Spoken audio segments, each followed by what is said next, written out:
یہ سن کر وہاں سے بھی واپس آ گیا۔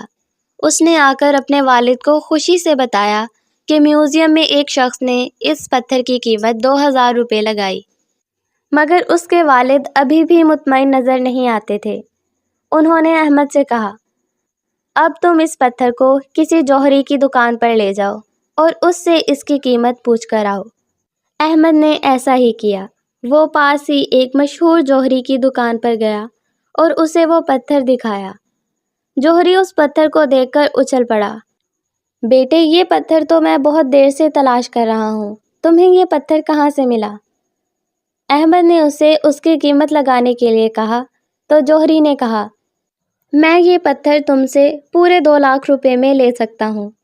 احمد بے حد حیران ہوا، اس معمولی سی پتھر کے لیے 2 لاکھ روپے؟ وہ گھر واپس آیا اور اس نے اپنی یہ کشمکش اپنے والد سے بیان کی۔